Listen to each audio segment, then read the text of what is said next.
একটা কথা বলে আজকে এখানেই শেষ করবো। তোমাদের কলেজে ওঠার সময়, কলেজে যখন উঠে গেছো তখন কলেজের যে লাইফটা, এই লাইফটা অনেক রঙিন একটা লাইফ। তোমরা চাইলে যে পড়াশোনা করতে পারো, তোমরা চাইলে ফাঁকি দিতে পারো। ফাঁকি দেওয়াটা সবচেয়ে সহজ। কেন? যখন তুমি কলেজে যাচ্ছ, অন্যান্য অনেক কলেজ থেকে অনেক মানুষজন চলে আসবে। এখন তোমার মনে হবে যে এইটা একটু টেস্ট করি, ওইটা একটু চলাফেরা করি, বন্ধুর সাথে একটু আড্ডা দিই।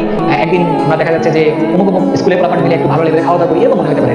এগুলো করতে থাকলে তোমার জন্য এইচএসসি জার্নিটা ভালো হবে। এইচএসসিতে উঠছো, তোমার একটা ড্রিম নিয়ে তুমি আসছো। ড্রিমটা হতে পারে তোমার বইতে ভর্তি হবা, হয়তো মেডিকেলে ভর্তি হবা, ঢাবিতে ভর্তি হবা। রিয়েলিস্টিক্যালি যদি বলি, এগুলো তোমার লাইফের জন্য খুব বেশি ম্যাটার করবে না, অনেক ম্যাটার করবে। যারা এই সকল কোয়েশ্চন থেকে পড়ে আসছে তাদের জন্য লাইফটাতে খুব ইজি হয়েছে এমন টাইপের না, বাট কম্পারেটিভলি অনেকের তুলনায় ইজি হয়েছে।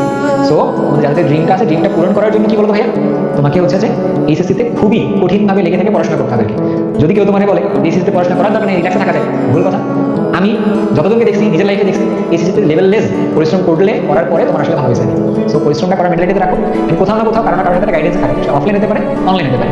অনলাইন ভার্সেস অনলাইন কোনো টিচারের মধ্যে কম্পারিজন করবা না, অফলাইন ভার্সেস অফলাইন কোনো টিচার কম্পারিজন করবা না, অনলাইন অফলাইন কোনো টিচার কম্পারিজন করবা না। সবাই ভালো টিচার, সবাই সবার জায়গা থেকে ভালো পড়ান এবং সবাই এফোর্ট দিয়ে পড়ান। তোমার যে কাজটা করা লাগবে, তুমি যার পড়াটা বুঝো, অফলাইনে হোক অনলাইনে হোক, যে তোমার জন্য কনভিনিয়েন্ট, তুমি সেখানে যাবা, তুমি তারটা পড়ো, বুঝছো। বাট কারো না কারো কাছ থেকে একটা গাইডেন্স নিয়ে হইয়া, গাইডেন্স ছাড়া এই কঠিন জার্নিটা পার করা একটা কিন্তু সহজ কথা হবে না। এটা সহজ কথা না জন্যই এই পরিশ্রমটা নিয়ে আসলে অনেক কথাবার্তা বলা হয়।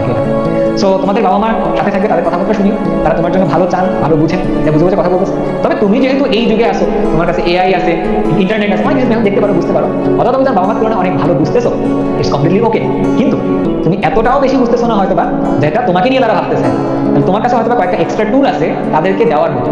সাপোজ তুমি এআই থেকে শুনে দেখছো যে কম্পারেটিভলি কোথায় থাকাটা কেমন বেটার, ইন্টারনেট থেকে কোনো ভাইয়ের পরামর্শ শুনছো, এই পরামর্শগুলো, এই টুলসগুলো তোমার বাবা মার সাথে কথা বলো, বাবা মা এবং তুমি মিলে তোমার সামনের দিনগুলো ডিজাইন করো।